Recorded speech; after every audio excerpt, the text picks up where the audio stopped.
Hey guys, Zane here, and today we're going to be actually reading the Knights of Favonius Handbook, 5th edition.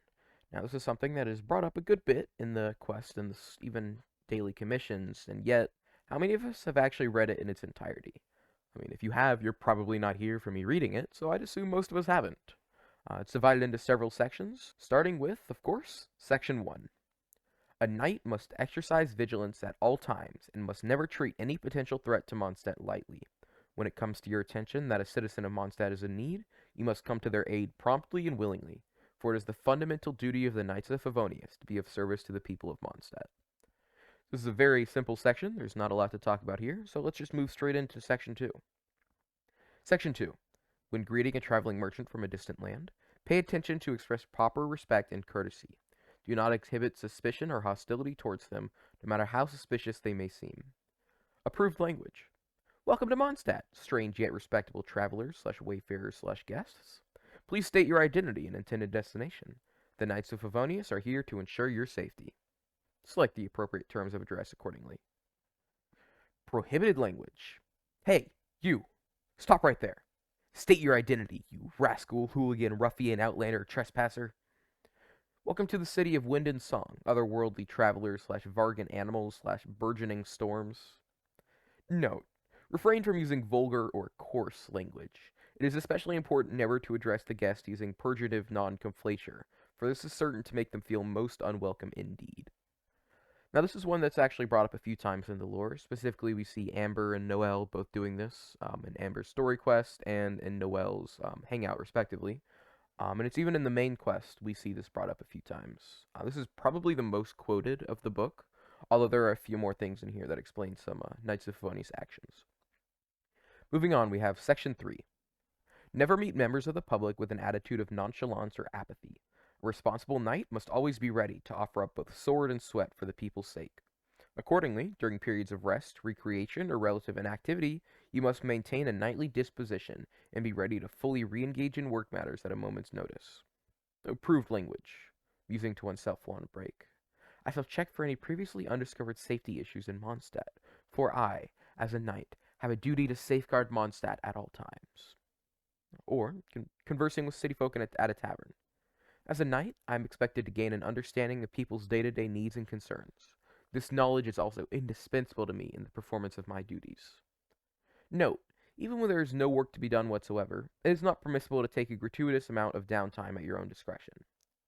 Prohibited language. Well, on active guard duty.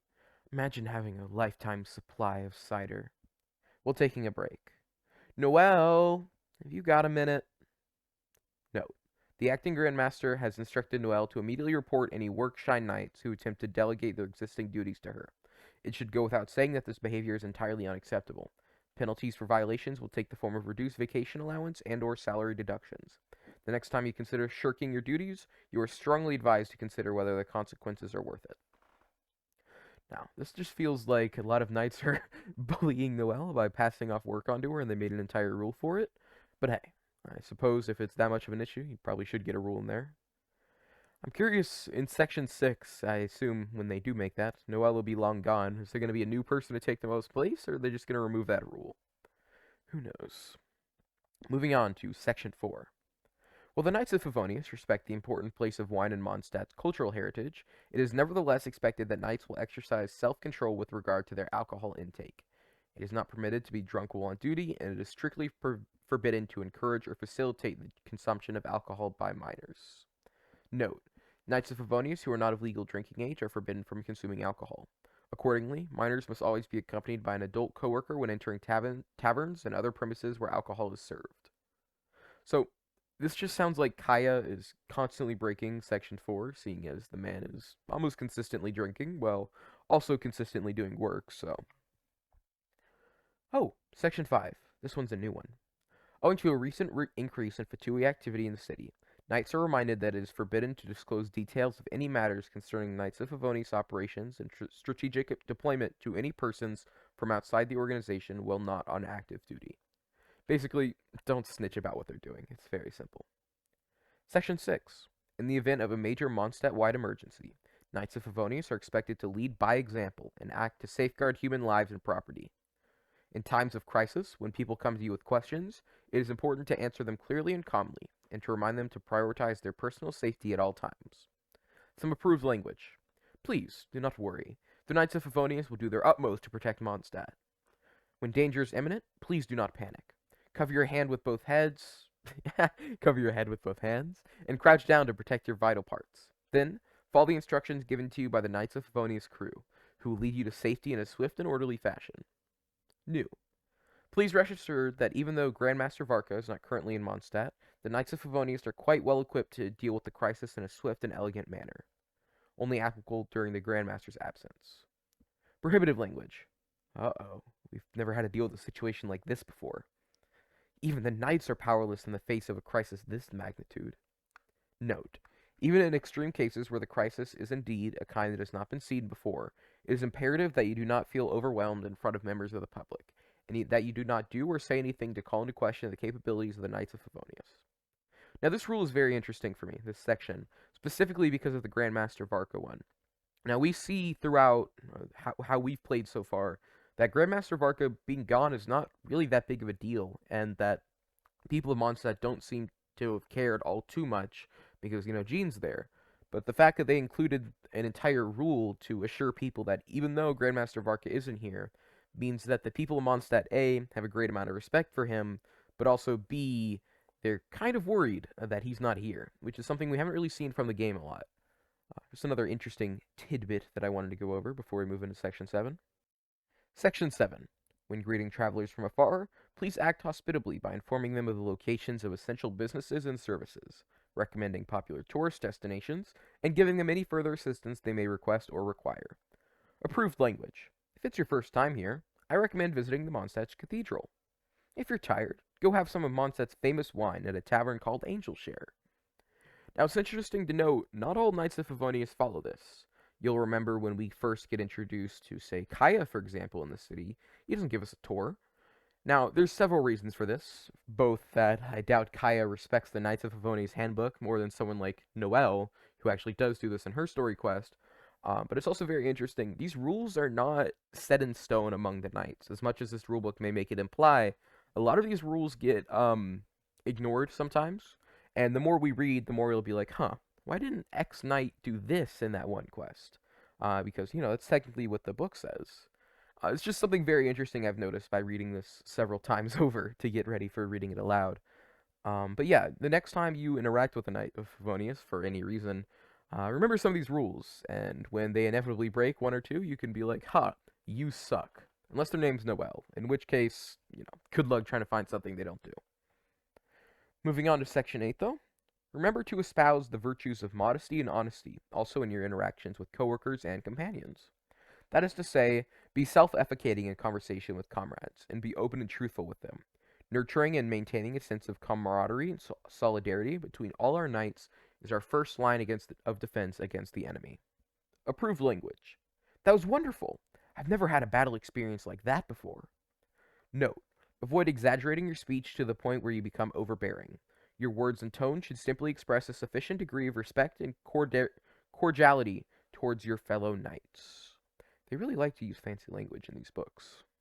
Makes sense, but still, my tongue can't take it. Moving on to Section 9. As guardians of Mondstadt, serving as the shield of the Animo Archon, the Knights of Favonius must set an example for others to follow. Under no circumstances should any knight ever violate the rules and regulations of Mondstadt. If any knight is found to have damaged public property, or the private property of a citizen of Mondstadt while not on duty, following a damage assessment, an equivalent to the damages caused shall be deducted from the salary and or bonus of the knight in question. Knights who are minors at the time of violation, and therefore who do not receive a formal salary, will be penalized with solitary confinement in lieu of a fine, with the period of incarceration to be determined based on the severity of the violation. The fish and other aquatic life found in Mondstadt's lakes and rivers are classified as public property, and as such must not be destroyed under any circumstances. Now, the second half of that rule regarding minors was almost exclusively aimed at Klee, although it occasionally does come to bite Noelle too. Especially the the fish and aquatic life. Klee is known for committing acts of terror in rivers and killing several swaths of fish at once. And for that, she earns a lot of solitary confinement. as one might imagine. I'm very curious if this rule existed before her of solitary confinement, because it seems almost specifically designed for Klee. So if we were to read the Knights of Favonius Handbook 4th edition, I doubt there would be that in there. Which means this book was updated relatively recently. Because Klee's only what, like 10, and she's been in Mondstadt for something like 5 years. So that means this book is very recent, at least written in the last 5 years. Moving on, Section 10. Knights of Favonius should always remain vigilant and exercise due caution when dealing with strangers.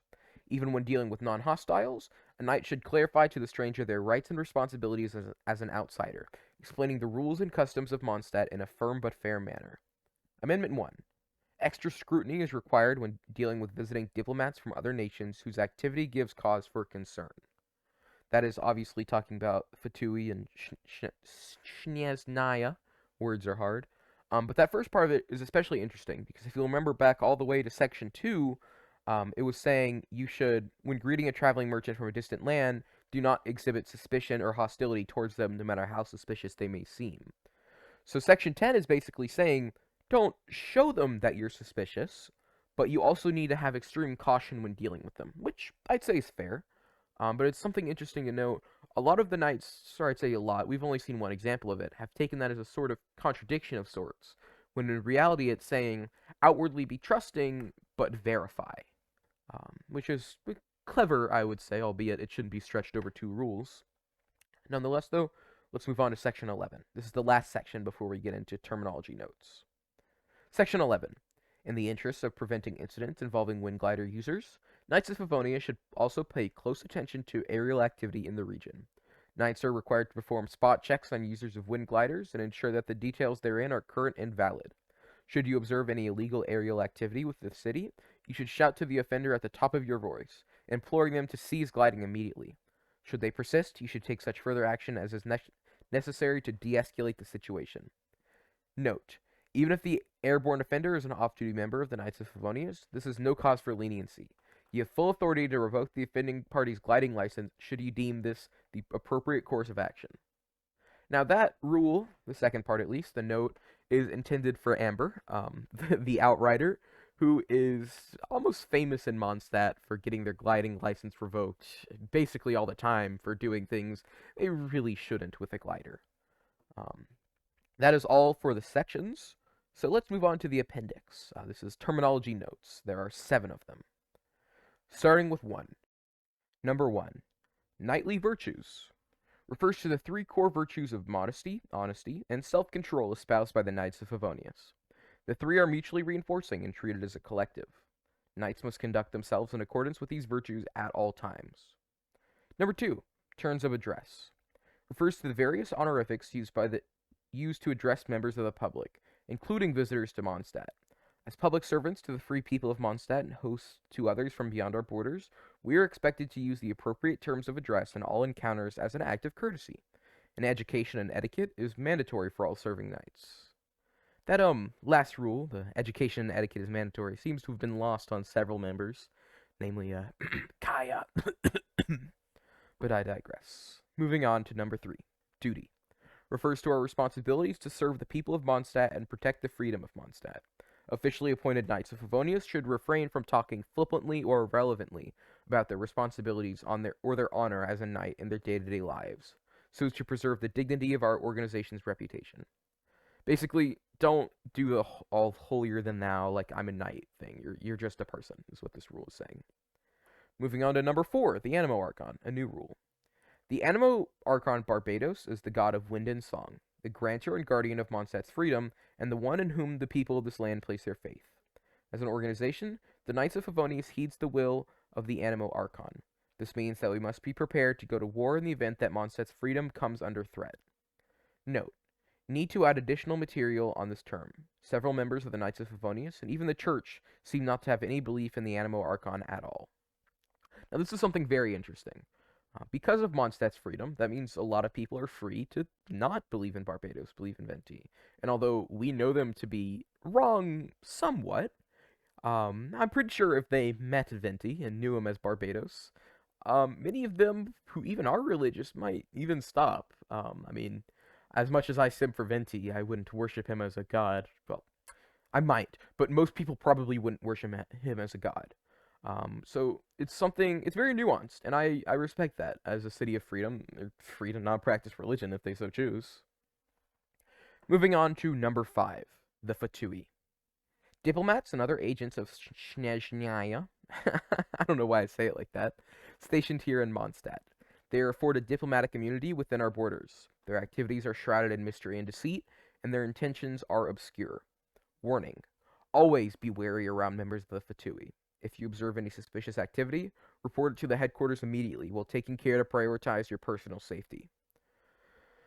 This one's relatively simple, and they already talked about the Fatui previously, but basically, don't trust them. We see this in the manga and even in the game.